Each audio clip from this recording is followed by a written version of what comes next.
Meet me.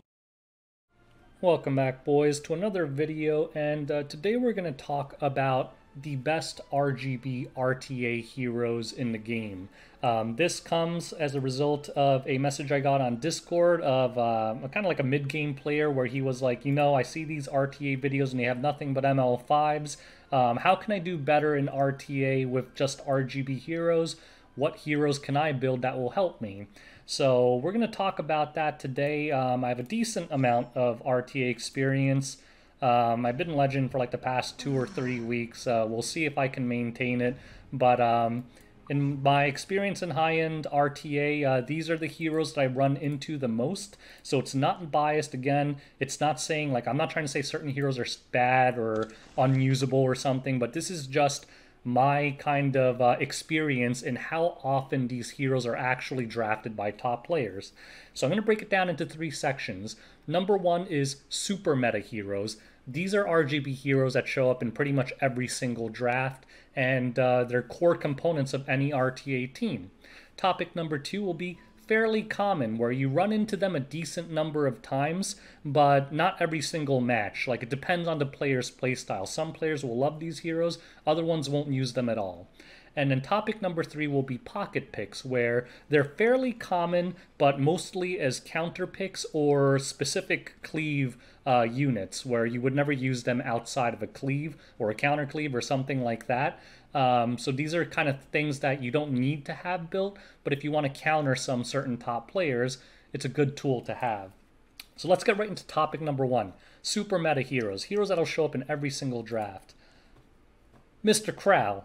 Mr. Crow is just super strong right now. I mean, he's always been strong. He's been popular in every RTA season. A big part of why he's such a big player right now is because of the advent of G-Purge cleaves. He's very strong because they're very built kind of like high HP and kind of middle of the tier speed. And basically, if you open really hard with like a G-Purge opener, Crow on his very first turn is at like 20-30% health and immediately wipes out someone on your team. Defense buff is also really strong if he doesn't have enough damage to horse right away. Just a very strong pick right now. Next one is... where is she? Landy. Landy is just super strong right now, and pretty much every draft as well. If they first ban something like, Landy, you can expect S10A or vice versa because, Guiding Light has made this hero incredibly strong. And the fact that she also makes her whole team do more damage because of the increased speed buff, more turns means more damage, and even more sustain if you have a healer. She's a very powerful hero right now, and the thing about her is she does so much damage that if she gets through, it's fine if you have a single DPS, because she does enough damage on her own. Absolutely bonkers. The next one is Cerise.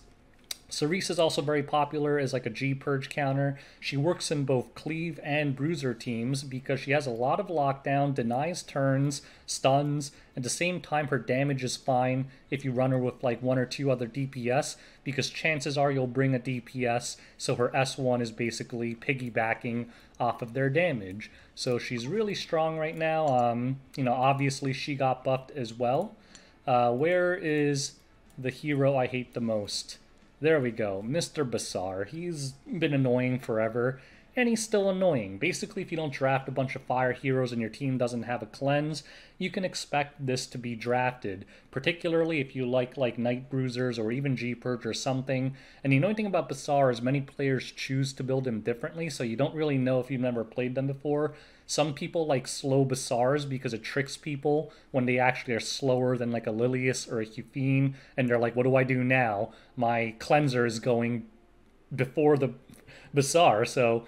and then other players will just run him at 300 speed, but his kit is very toxic if you don't have a cleanse, unable to be buffed, guaranteed pushback, just very, very annoying. And hopefully I can find this last player. Oh, where is she? Where is she? Come over here. Star Genealogy. Fairy Tale Tenebria. She's also extremely popular. If you don't have FCC drafted, there's a high chance you'll run into her. Just a very toxic hero. Thankfully, there's a lot of counters to her now, like DJB and Delabet and stuff, but even Delabet doesn't counter her fully depending on the speed tuning. But her S3 is ridiculous. Full team provoke plus unable to be buffed, plus when she counters she could defense break and do all kinds of other stuff. So just a very toxic, annoying hero. And those, in my opinion, are the 6 super meta RGB heroes. And yeah, I think those are going to show up in pretty much every draft. Let's move on to the fairly common picks. These are here. Oh, wait, no. I forgot one. I said 6, right? Carrot. Carrot is also another super meta hero right now post-buff. She is just absolutely broken. A lot of people are actually pre-banning her because they don't even want to deal with it, particularly players who love playing Landy. But she can literally solo a team right now and tank through a ton of damage. I can't believe I almost forgot her, but she's a super meta RTA pick right now, post-buff, and I actually hope she kind of gets nerfed because she's really annoying to deal with and kind of toxic in my opinion. But those are the 6 super meta heroes in my opinion. Next, let's move on to fairly common heroes, where these heroes, you're going to run into them a decent number of times, but I'm loath to call them super meta because they don't show up like in every single draft like the previous 6. So number 1 is DN. You might be surprised by this one because you might be like, DN, I thought she fell off in RTA. Not so much. At the top tier, particularly with Asian players, I gotta say, like, global and Asian players tend to play differently for whatever reason. One thing I noted that a lot of Asian players like doing is annoying double Soul Weaver teams. Like, they'll draft DN and Doris, happens quite often, or DN, Ruel, and like a single DPS and a Knight or something like that. And DN is pretty annoying. I've actually had some people pre-ban her. Maybe they run into a lot of Asian players and just get annoyed by it, but she can get pretty irritating to deal with. So she actually shows up fairly often. The next one is Ravi. Last season, I would have said super meta.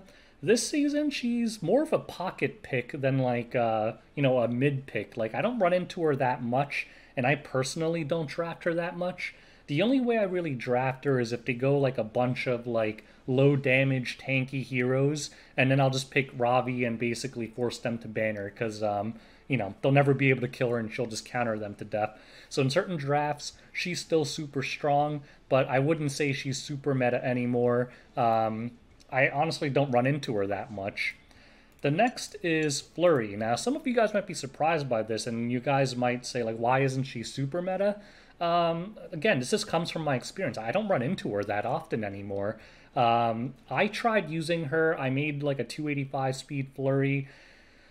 She's really good when she works. The really annoying thing about her, though, is she just bricks all the time. That's why I personally don't use her all that much. I've had so many games where I'm like, I'm going to speed contest with a Flurry, like against like a Tomoka or something, and I'm like, easy win, provoke the Tomoka, and then I bird, and she resists the provoke, or they resist a defense break, or it just resists everything. Like, it just gets very irritating to deal with, and yeah, I maybe other top players feel the same way, but I honestly don't run into her very often, except a few handful of players that really love her, like the #1 Hall of Fame God guy. He actually drafts her a lot, but other than him, I haven't really run into him very often, to be honest. Doris, another specialty change hero, free to get, so you guys should absolutely build her. Very annoying in the right draft. Like, if they draft a bunch of dark units, like a very good RB counter in my opinion, because RB basically can't do anything with Doris on the field. He'll never be able to kill anyone. Just very annoying and cancerous. Like, if you pick 1, 2, 3 picks that don't have a lot of damage, and then they pick Doris, it's just extremely annoying. And it says right here, she's Cancer. Very irritating against certain drafts. Very popular pick. Next is yet another specialty change, Adventure Roz. I honestly run into him a lot less than I used to. Basically, if they pick A-Roz, they're telegraphing that they're going to be pairing with some hero that has a very strong S1, whether it's something like, some people like it with Degen RB, Landy. I've had one with like a DPS Archdemon Mercedes, and one that even use a DPS Tenebria. Basically, if they use A-Roz, they're telegraphing they're going to pair it with some kind of strong S1 unit. Otherwise, he isn't really drafted all that much, I've got to say, compared to prior seasons anyway, but still very, very popular. The next pocket pick, I can never find these, are SSB. No, not you, SSB. She's actually not drafted all the time anymore. I think a big part of that is because of the advent of things like LR Crow, G-Purge, Landy, which does pretty fine against SSB, but she is a solid 5 pick. Like, you know, like if they draft a bunch of fire units or something, she's still very scary. Her kit's the same, still has that AoE, defense break, and annoying unhealable and unbuffable. Still very strong, so I do see her drafted very, not very often, but quite often, but typically as a 5 pick now. And last but not least is Lilius. I don't know where she is, so I'll just start talking about her. Lilius is still very popular, mostly as a counter to like Cerise and Bassar and stuff. Again, she's not in every single draft, so she didn't make it into super meta. But depending on what you drafted, if Lilius counters you, it's a good chance they'll draft it because pretty much every top player has a decent Lilius built. Some of them will even have weird Liliuses like DPS Liliuses, but I'd say most of them are just 75% standard speed tanky build, and the other 20% are effect resistance builds where they just build like 250 effect resist Liliuses, and then the other 5% is like a weird 350 crit damage Lilius, but that's so rare that if you run into it, just lose to it. You'll probably know it's one of those if they pair it with like Senya or Gunther or something. And I think those are the fairly common picks. And now we're going to run into pocket picks where these are still very, very good heroes, but they're not going to be drafted very often at all. They're almost always going to be drafted as a counter to something you picked. So number 1, Destina. Fairly straightforward. If you draft something like F10A or some kind of debuff comp, a 250 effect resist Destina is a very popular counter because she'll full cleanse, full heal, and basically give them a full CR push. So solid counter pick there.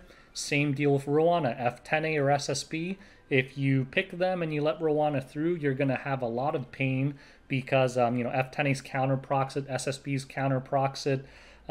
Just a very annoying, toxic counter pick.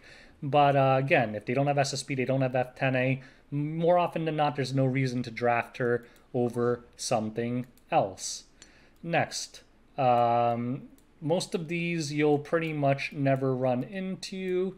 Who are we looking for here? None of these, none of these, none of these. Kisei. Kisei is a very solid pocket pick as well. Typically, this will get picked if you picked some kind of fire unit or something squishy. They're usually built like 250 to 280 speed on Alexa's basket. Obviously, she has that skill reset as well, but a lot of times they just have her on Gab and they're hoping to one-shot you in the opener, where if she Gabs, she's almost certainly going to, and then she gets a second turn very fast because her S3 gives her 50% CR and she's fast to begin with, and her S1 hits really freaking hard. She can like one-shot FCC, so very popular pocket pick. I might even say more than a pocket pick. She's good against a lot of drafts. Next one is Ray. Same thing as a Destina and Rowana situation. Again, he's just basically a RGB DJB, so there's no reason to talk that much about that. Coward, Vivian show up occasionally, but not enough to say they're pocket picks, but they are usable. Some players do like using them, but I'm going to leave them out. Pavel. A lot of top players have this thing built, and they have him built real strong. Real strong. There was one guy with like I ran into, if I want to say like a 300 plus speed Pavel, because he outsped my, it might have been speed RNG, but it looked like he outsped my Cerise by a decent amount without imprints. So I'm fairly certain it was 300 plus speed. And yeah, pro tip, if they draft Pavel, ban whatever has the souls. Because without souls, he's not that scary. But if he has souls, the S2 into S3 basically neuters your team right from the start. So very scary. He can be a cleaver. He can be like a cleaver that opens up in a bruiser team. Very good pocket pick, but definitely not going to be like a 1, 2, 3 pick. But I have seen him show up in 4 or 5. Next, Rose. Again, not going to be a very early pick because they don't want to run into counters, but A lot of times I have seen her 5-picked. Usually there's a handful of players who like her, and when they have her built and they surprise 5-pick her, she can be very annoying because it suddenly opens up your team. They'll just ban your knights and then blast you in the opener and wipe out your entire team. Typically, the players that do have her built will have her extremely fast, like 280 plus minimum, probably more than that. Although her base speed is pretty low, so it's hard to get her that fast. But you know, some whales will just have ridiculous speed gear, and it doesn't really matter. Cecilia shows up sometimes, Senya shows up sometimes, Alencia shows up sometimes, but not enough to be worth this section. Holiday Yafine shows up not often, but occasionally. Again, yet another counter pick. You draft Bassar or something and a bunch of squishy units like S10A, you might run into Holiday Yafine. Flan and Politis. These heroes pretty much no one uses except Cleavers, but Cleavers will use them very often. I want to say Light. Light uses these heroes like every match against me, and he dumpsters me all the time because his gear is ridiculous. But Cleavers do like these two heroes a lot. 90% of the time you see a Politis, it's going to be a DPS Politis nowadays. And did I forget anyone? I think I went through pretty much everyone I wanted to talk about. Pretty much every other RGB hero in the game. Again, some top players will use a handful of them. Like I have seen pocket picks like Rin, like I said, Yuna. I think Aetherbulge used Yuna on me. But again, they're just so rare that it's not really worth talking about them. Again, doesn't mean that they're bad. Tenebria, one player was using Tenebria on me. But again, like, you don't really see them at all. Even Kayron, he used to be very popular. There's just so many dispels now that Kayron has largely disappeared off the face of the world. Other than as a 5-pick, if you pick something that has 0 dispels, maybe you'll run into a 5-pick Kayron, but more likely than not, you'll never see him again. So anyways, that covers this video. Again, this is just from my own personal experiences doing high-end RTA. I hope this kind of helped some of you players out who have been on the fence about building certain heroes. Obviously, I would focus on the super meta ones, go down the list for the heroes you have, and then start building those. So just to summarize real quick, super meta heroes: Crow, F10A, Carrot, Bassar, Cerise, Landy. Fairly common heroes: Dien, Flurry, Ravi, Doris, Araz, SSB, Lilius. And then pocket picks: Pavel, Rowana, Destina, Kisei, Ray, Rose, Yafine, Politis, Flan, Vivian. But again, some of those are cleave specific, some of them are just specific counters to stuff. So those are probably the least important picks if you're, resource starved and stuff. Focus on the first 2 sections, and then you could start building out your pool of counters to make your RTA experience and drafting experience better. So anyways, if you have any questions, comments, disagreements, whatever, you hate me, feel free to leave it in the comments section below. Make sure you like and subscribe if you want to see more content like this. And till next time, peace out, boys.